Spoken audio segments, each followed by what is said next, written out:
지난 8월 25일 그 남북 공동 보도문 내용 중에 비정상적인 사태라는 말을 놓고 우리 내부에 지금 이 해석을 둘러싸고 혼란이 벌어져 있습니다. 북한과 대응을 해서 우리의 뜻을 관철시키고 더 나아가서 저렇게 한 번은 전쟁 위협을 주고 한 번은 또 대화 제의를 하고 평화와 전쟁을 왔다 갔다 하면서 헷갈리게 여러 가지 전력을 다양하게 구사하는 북한 사람들을 상대해서 우리가 적어도 우리가 원하는 어떤 뜻과 가치를 밀어붙이려면 적어도 우리 내부에서 헷갈리는 일은 없어야 될 거 아닙니까? 지금요, 비정상적인 사태가 무엇을 비정상적인 사태라고 이야기하는가를 놓고 통일부 장관과 청와대 그리고 국회의원들 사이에 해석 차이가 지금 발생하고 있습니다. 자, 공동 보도문 내용 중에 6개 중에 하나로 이런 이야기가 있었죠. 확성기를 끈다라는 말에 남측은 우리 측 보고 이야기한 겁니다. 비정상적인 사태가 발생하지 않는 한 군사 분계선 일대의 모든 확성기 방송을 8월 25일 12시부로 중단하기로 하였다. 자, 이것도 저는 문구를 잘못 만드는 거예요. 그냥 비정상적인 상태 해석을 놔두고 이 확성기 끄는 문제만 이야기를 한다면 남측은 북측에 의한 비정상적인 상태가 발생할 경우 확성기를 틀겠다 라고 하고, 그런 비정상적인 상태가 해소되는 즉시 확성기를 끄겠다라고 날짜 제한을 안 뒀어야죠. 그럼 8월 25일만 끄고 앞으로 그러면 북한이 또 뭐 지뢰 도발과 유사한 또 듣도 보도 못한 희한한 형태의 도발을 할 경우에 그때는 또 어떻게 하려고 8월 25일 날 끈다고 뭐 오전 12시에 끈다고 이렇게 날짜를 명시합니까? 협상을 뭐 이렇게 합니까? 근데 그건 또 그렇다 치고요. 제가 방금 말씀드린 비정상적인 상태가 국회에서요, 한민국 국방부 장관을 불러다가 26일 날 비정상적인 상태가 뭘 이야기하냐니까 장관은 사이버 공격을 포함해 북한 도발이 다양한 유형이 있을 수 있다. 최근과 같은 북한의 군사적 도발을 비정상적인 사태의 기본으로 포괄적으로 이해해야 된다. 즉 사이버 공격을 하더라도 비정상적인 사태다. 그러면 다시 확성기를 틀 수 있다라는 이야기가 되지 않겠습니까? 자, 북한이 미사일을 쏜다. 내지 북한이 핵실험을 한다. 이건 또 어떻게 할 거냐 하는 문제가 등장을 할 거예요. 그때도 확성기를 틀 거냐 말 거냐. 자, 이런 문제와 관련해 가지고 27일 날 홍영표 통일부 장관을 국회 외무위에서 외통위에서 불렀습니다. 어느 것이 비정상적인 사태에 포함이 되느냐라고 물으니까요, 이 양반이 지금 하는 이야기가 이 양반이 아닙니다. 이분이라고 정정하겠습니다. 제가 조금 기분이 불쾌한 사람한테는 항상 이 양반이 이러는 버릇이 있는데 고치겠습니다. 무엇이 어느 것이 비정상적인 사태에 포함되는 여부에 대한 구체적인 지침이 포함된 것이 아니다. 말 어렵습니다. 이번 도발 사태와 같은 비정상적인 사태가 발생하는 것에 대해 합의한 거다. 그래서 뭐가 포함되고 뭐가 안 되고 하는 것을 전혀 합의된 게 없다라고 이야기를 한 겁니다. 그래서 언론은 국방부 장관은 북한이 정상적인 행동이 아닌 모든 것을 비정상적인 사태로 우리가 해석을 하면 된다라고 이야기를 했고요. 통일부 장관은 이 확대 해석을 경계하고 합의안이 상당히 모호하게 되어 있다는 것을 인정을 한 겁니다. 자, 이렇게 되게 되면 이제 북한이 예를 들어서 제가 앞에 말씀드린 로켓을 쏘거나 미사일을 쏘면, 미사일도 긴 거 있고 짧은 게 있지 않습니까? 그냥 동해 바다로 한 50km 나가는 미사일을 쏘거나 방사포나 장사포를 쏘면 그거는 비정상적인 상황이 아니고, 북한이 미국까지 가는 장거리 ICBM 대륙간 탄도탄을 쏘면 그것은 비정상적인 상황입니까? 그러면 거기 킬로 기준은 몇 킬로로 할 겁니까?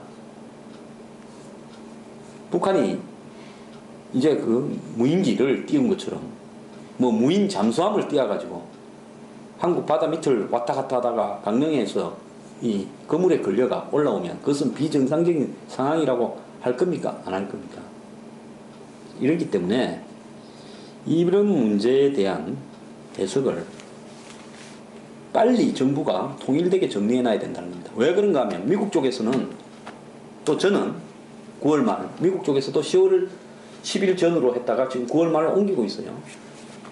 북한이 로켓을 발사할 가능성이 굉장히 높다라고 이야기를 하고 있습니다. 그러면 그때 북한의 로켓이 짧기 때문에 정상적이고 길면 비정상적이로 할 거냐, 핵실험을 하면 또 어떻게 해석할 거냐. 그렇기 때문에 우리 내부에 이런 문제들에 대한 교통정리가 아까 앞에 제가 처음에 말씀드린 것처럼 북한군의 특수전 전력이, 비정규적 전력이 이번에 완전히 드러났지 않습니까? 미국이 비상이 걸렸어요. 우리는 강 건너 불 보듯이 있어요. 미국은 북한군이 저거 어설프고 무기도 제대로 없어가지고 저거 전쟁하면 순식간에 뭐 우리가 폭격하고 첨단 비행기 불러다가 전략적 자산 갖다 대면 며칠이면 끝날 거라고 봤는데 그게 아니라 북한군은 땡 하는 동시에 그냥 포로, 수도권을 불바다로 장거리 포로, 방사포로 만들고 특수전 요원을 5대 도시에 수만 명을 깔아버리고 거기에 소형 핵폭탄도 터주고 그 다음에 잠수하면 전부 항구를 봉쇄하고 일본으로서 한국으로 오는 군사 지원을 다 막고 그리고 뭡니까 전자전을 벌려가지고 한국의 모든 전자장비와 은행 금융망까지 다 해킹을 해버리고 마비시키고 생화학 무기를 사람 많이 사는데 터져버리면 전쟁 수행 능력이 없을 수 있다는 게 지금 본질 아닙니까? 이거요 고민해야 되고요. 그 다음에 이 비정상적인 사태 고민해야 되는데 지금 빛깔나는 거, 즉 햇빛이 반짝반짝 비치면서 이마가 반짝반짝 빛나는 일들, 저 북한과의 남북 이산가족 상봉, 특히 김양근이가 계속 지금 화해 제안을 하고 있지 않습니까? 그래가지고 앞으로 북한과의 금강산 관광 해제, 오이사 조치를 사실상 무력화시키는 거, 요런 데만 전부 초점을 맞추어서 보도 자료를 배포하고요. 나머지 지금 우리 내부에서 이번에 북한에서 우리한테 했던 내용들 중에서 끔끔한 부분, 제가 몇 번 이야기했지 않습니까? TOD, 열상 감시 장비가 작동하는 거냐 안 하는 거냐, 왜 TOD가 있었는데도 이런 일이 벌어졌냐에 대해서 이제 짚을 때다. 제가 전쟁을 위협이 있는 동안에는 우리 군에 대해서 한마디도 비판하지 않겠다고 했지 않습니까? 이제 사태가 해결되었으니까 이런 문제, 북한군의 비정규적 전력에 대해서 우리가 이번에 상대해보니까 우리가 게임이 안 되도록 어렵겠다. 미국도 지금 이거 전쟁이 안 될 수 있다고 겁을 먹은 거 아닙니까? 자, 그 다음에 이런 비정상적인 사태가 뭘 이야기하는지 이런 거를 지금 논의해야 될 때 아닙니까? 저도 좋은 이야기만 할까요? 제가 전번에 화장실에 데려가가지고 황병서를 김관진 실장이 CCTV가 없는 데서 1대1을 이야기를 해서 협상을 진전시켰다 하는 기사가 나오면서 화장실 변기 칼라 사진까지 올라와 있어서 아무리 북한 사람들이 나쁘고 못됐다 하더라도 이런 식의 이 회담의 모습을 노출시키는 것은 우리의 기본적인 문제가 있는 측면이다. 이런 것까지 이야기를 하면 앞으로 저어서 내려온 사람 중에 누가 화장실 한번 가겠냐, 기저귀 차고 오지. 영화 베테랑처럼. 그랬는데 그 다음날 주말에 보니까요, 그 화장실 발언 사실이 아니다고 또 그렇게 기사가 나왔더라고요. 그래서 말들 좀 조심합시다. 잘 나갈 때요, 높은 분도 좋아하고 하니까 상당히 업돼가지고 막 떠드는데요, 그러다가 큰 코 다칩니다. 지금 북한에 저 봄날이 며칠 갈 것 같습니까? 좀 있어 보세요. 우리는 해줄 만큼 해줬는데 한국은 우리한테 대해서 아무것도 하지 않았다라고 이야기하면서 곧바로 180도 돌아설 순간이 머지않아 다가올 겁니다. 그때요, 이번에 까불던 사람들 어떻게 말하는지 한번 보겠습니다.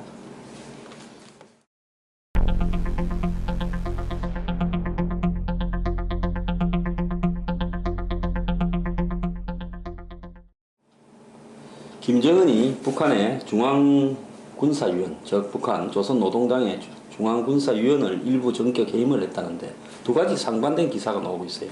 하나는 김정은이 군부 내 강경파를 처리하려는 거다. 다른 하나는 오히려 김정은이 이번 기회에 군사력을 더 강화하기 위해서 손을 쓰고 있는 거다. 즉 이 김정은이 남측의 평화공세 일환으로 군부 내부에 이번 목함 지뢰를 도발한 강경파를 없애는 거다.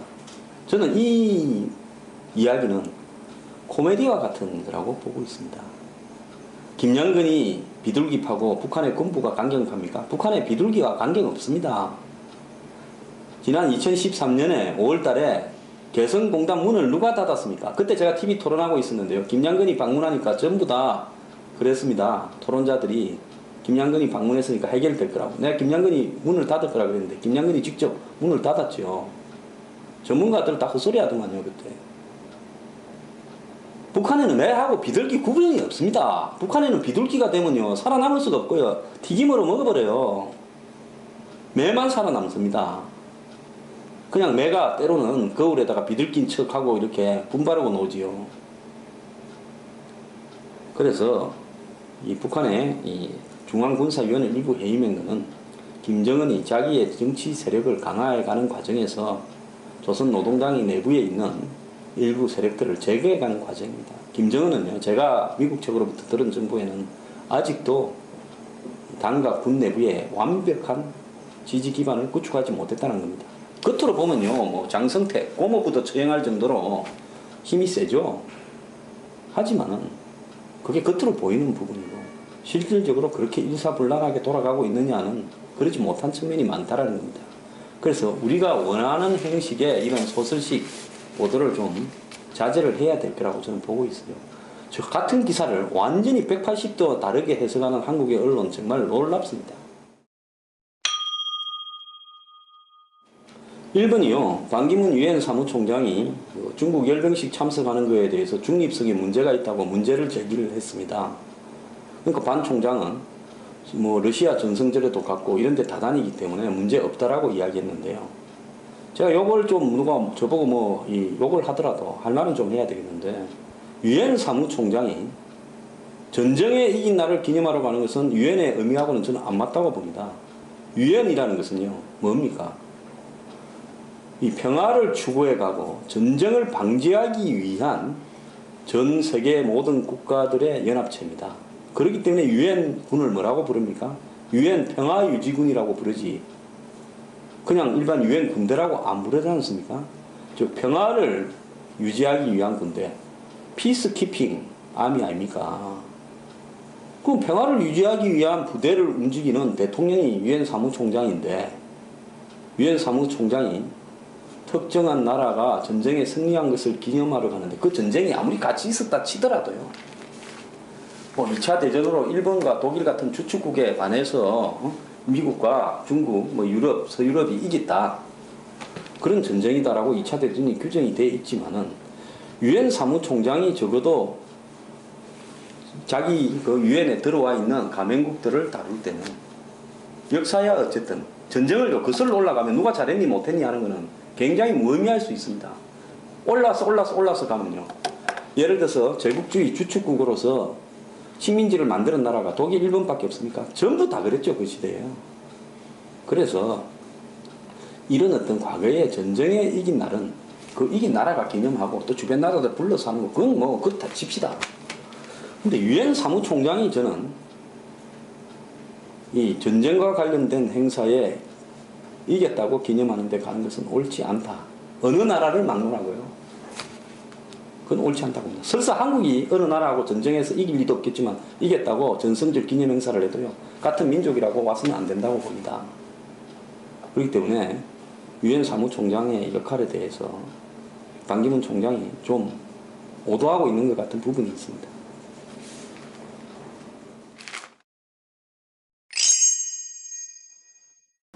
어제 일본에서는 15만 명이 그 일본 의사당, 국회의사당 앞에 모여가지고 아베가 주장하는 안보법안을 밀어붙이고 있는 안보법안을 폐기하라고 데모를 했습니다. 일본에 저렇게 많은 사람들이 데모를 하는 일은 잘 없는데요. 일본 경찰로는 보기 드물게 의사당 앞에 경찰 버스로 차벽을 쳤더만요. 한국의 광화문 앞에 이 버스로 차벽 치듯이요. 일본에 어제 진풍경이 좀 있었는데, 그럼에도 불구하고 아베는 자민당의 총재로 재선출을 앞두고 있답니다. 그래서 이번에 또 총재가 재선출되면요, 임기가 3년입니다. 근데 집권당이기 때문에 자동으로 총리가 3년을 더 하게 되는 겁니다. 자, 일본 내부에 아베가 지지율이 뭐 30%대로 떨어졌다, 이 안보법안을 밀어붙임으로써 전쟁이 가능한, 그런데 또 거기에 따른 일본 국민들의 저항도 격렬하다, 야당도 거기에 참가하고 있다. 또 그럼에도 불구하고 자민당 내부에는 파벌이 굉장히 다양한데 일본에 자민당 파벌을 해부하는 것은 거의 불가능할 정도로 야쿠자 조직 파벌만큼 복잡한 게 일본의 자민당 내 파벌입니다. 근데 이 자민당에서는 전 파벌이 모두 아베가 총리해야 된다고 한다는 겁니다. 자, 일본이요 극단적으로 가고 있는데 일본의 이런 부분에는 당분간 제 생각에는 극우적인 성향이 더 가속화되면서 올해 안에 일본의 안보 법안이 통과될 가능성이 저는 높다고 보고 있습니다.